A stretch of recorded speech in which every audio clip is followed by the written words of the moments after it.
So now I will show you how to do a factory network unlock. In my opinion, this is the most valuable way to unlock your phone, and once you have an unlocked phone, you will be able to resell it at a higher price, and your phone will be compatible worldwide with all carriers. The first thing we have to do is to disable Find My iPhone, so simply go to Settings, scroll down where it says iCloud, and scroll all the way down where it says Find My iPhone. Make sure it is completely off, so you can turn it back on once your iPhone has been unlocked successfully. Alright, so then we have to get the IMEI number. Simply open your dial pad and type *#06#. So as you will see, your 15-digit IMEI number will appear. You can also find this number on the back part of the box of your phone or also in the SIM card tray. Alright, so this is by far the most important part of the whole unlocking process. Now keep this number somewhere close as we will need it in a few seconds to unlock this phone. Alright, so now we're gonna use the computer. iTunes saying congratulations, your iPhone has been unlocked.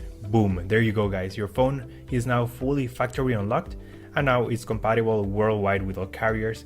You should get a full signal on your new carrier. And that's it guys, that's how we unlock an iPhone 7. That's all for today guys. If you have any questions, just leave me a comment and I'll try to help you as soon as I can. By the way guys, we're also giving away a free iPhone 7, completely sealed, brand new phone. You can find the instructions on how to enter the giveaway in the next video. Thanks for watching guys, take care. What's up guys, Shane Starnes here with Droid Modder X. The iPhone 7 was just announced yesterday. Pre-orders go live this evening at midnight. I'm going to stay up late and order one for myself. Of course, Tim Cook was pretty excited about the phone, saying that it's the best iPhone that Apple has ever released. But several news and media outlets are calling this the most controversial iPhone that's ever been released. These are the reasons why some people are calling the phone controversial, and even some are saying that it's a downgrade from the iPhone 6s. Let's go ahead and get started.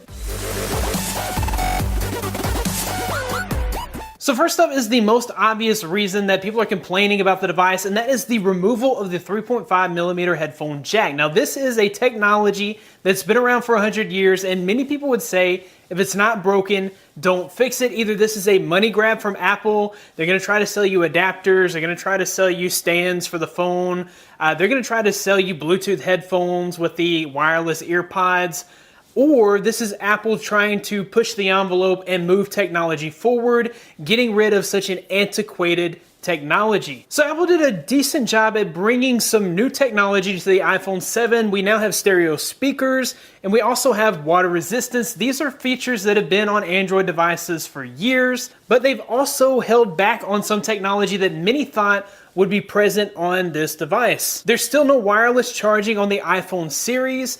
The Galaxy series on Samsung devices has had wireless charging for years. Many other Android devices have wireless charging. There's even fast wireless charging, but no wireless charging for Apple. You'll still need to use that lightning cable to charge up your device. Going along with wireless charging, there is still no fast charging on the iPhone. This is a feature that's been around in Android for years. Basically, you're able to charge your phone to half charge in 30 minutes. You can't do that with the iPhone because there is no fast charging on the iPhone, unfortunately. Many of you were disappointed with the display technology in the iPhone 7. We still don't even have a 1080p display on the iPhone 7. Now, Apple's gonna throw a lot of big words at you like Retina HD display. They're going to claim that your eye can't see the difference between the 750p displays, and they're saying that the screen is a little bit brighter and colors are a little bit more vibrant. It's still not an OLED panel, so you're still not going to get those crazy great looking colors,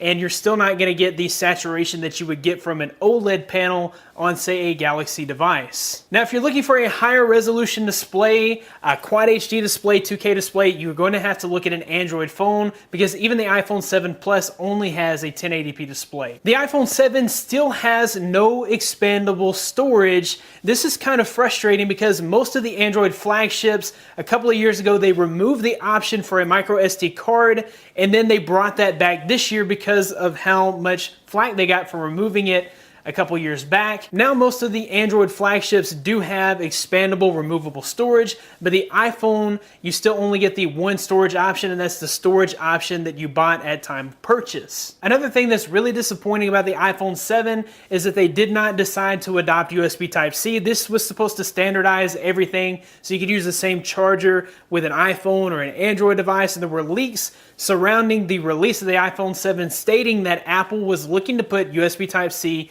in the iPhone 7, but once again, we have a lightning port. Last but not least, we'll talk about the design of the iPhone 7. Normally when you go from one number to the next number, so from 5 to 6, you saw a pretty big design change. You didn't expect a design change on the 6S, but on the 7, you're really looking for a big major overhaul on design. We're not seeing that on the iPhone 7. Basically, all they've done is put a different camera hump on the back of the phone, and they've moved the antenna bands to the top and bottom of the phone to give it a cleaner look on the back, but still it's basically the same design. Many people were hoping for a new design of the iPhone 7, but we're just not going to see that on this version of the phone. So with all that being said, the iPhone is still a great device. I'm going to be pre-ordering mine later this evening. There's still lots to love about the phone. I'll be sure to put out a video later about the 5 things that I love about the phone. Anyways, guys, that about wraps it up for this video. If you like this video, be sure to give it a big thumbs up. Subscribe to this channel for more content like this in the future. You can find more of me at droidmodderx.com. Follow me on Twitter at droidmodderx. Thanks, guys, for watching. Be blessed. I'll see you in the next one.